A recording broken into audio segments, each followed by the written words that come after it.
అధికారంలో ఉన్నా లేకపోయినా వైసీపీ చేసేది రాజకీయం కాదు నేరాలే అని సర్వత్రా విమర్శలు వెల్లువెత్తుతున్నాయి.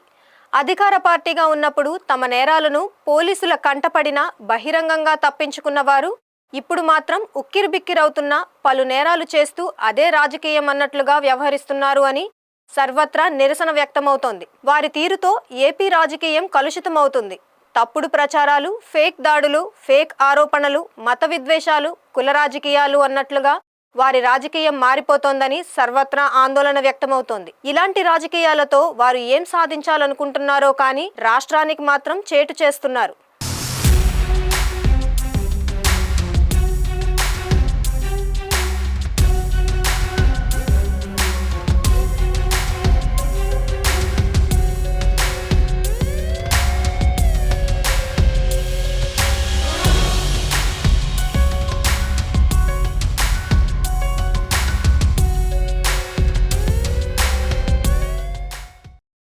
జగన్ రెడ్డికి ప్రజలు ప్రతిపక్ష హోదా ఇవ్వకపోవడం తెలిసిందే. ఆయనకు చంద్రబాబుతో పోటీగా సెక్యూరిటీ కావాలన్న కోరిక ఉంది. ఆయన గడాపి వారసుడిలా వ్యవహరిస్తూ ఉంటారు అన్న అపప్రద కూడా ఉంది. అందుకే సీఎంగా ఉన్నప్పుడు తన కోసం వేల మందితో సెక్యూరిటీని ఏర్పాటు చేసుకున్నారు. ప్రత్యేక భద్రత వ్యవస్థను సృష్టించుకున్నారు. గత ఎన్నికల్లో ఓటమి తరువాత ఆయనకు ఏదోలా ఉంది. ప్రజలు ఇచ్చిన అధికారాన్ని కూటమి నేతలు లాగేసుకున్నారని, ప్రతిపక్ష నేత హోదా కూడా ఇవ్వలేదని ఆయన జీర్ణించుకోలేకపోతున్నారు. ఈ హోదా ఇవ్వాలని, చంద్రబాబుతో సమానంగా సెక్యూరిటీ ఇవ్వాలని కుట్రలు చేసుకుంటూ పోతున్నారంటే అతిశయోక్తి కాదు. తనపై తాను కుట్రలు చేసుకుంటూ సెక్యూరిటీ లేదని తన పార్టీ నేతలతో స్టేట్మెంట్లు ఇప్పిస్తున్నారని విమర్శలు వెల్లువెత్తుతున్నాయి.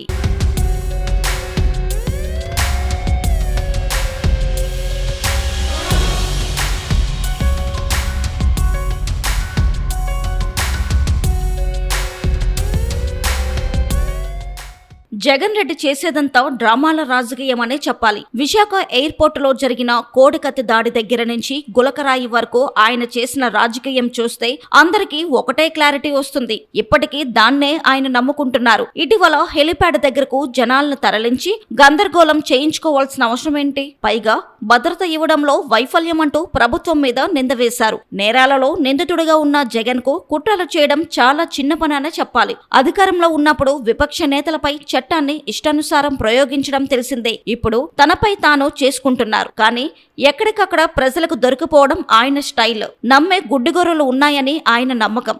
అందుకే ఈ రాజకీయం చేస్తున్నారని చెప్పాలి.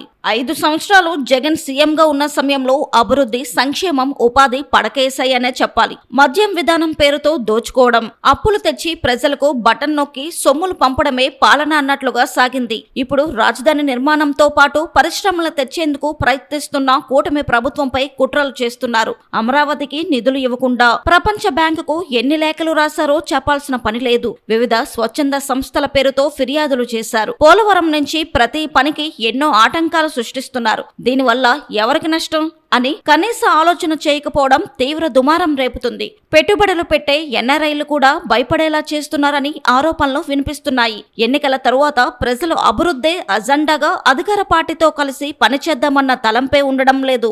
కూటమి ప్రభుత్వం ఏర్పడి 10 నెలలైంది.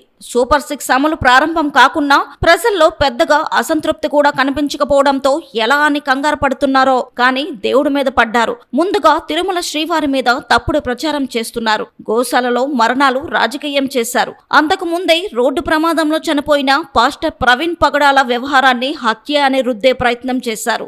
రాష్ట్రంలో నిరసన ర్యాలీలు వెనుక వైసీపీ హస్తం ఉందని అంటున్నారు. ప్రజల కోసం పనిచేయడం మానేసి ఇలాంటి తప్పుడు రాజకీయాలతో, నేరపూరిత మనస్తత్వంతో వైసీపీ నేతలు వ్యవహరిస్తున్నారు. దీనివల్ల వైఎస్ఆర్ కాంగ్రెస్ పార్టీకి లాభం ఉంటుందో లేదో కానీ ఆంధ్రప్రదేశ్ రాష్ట్రం మాత్రం తీవ్రంగా నష్టపోవడం ఖాయంగా కనిపిస్తుంది.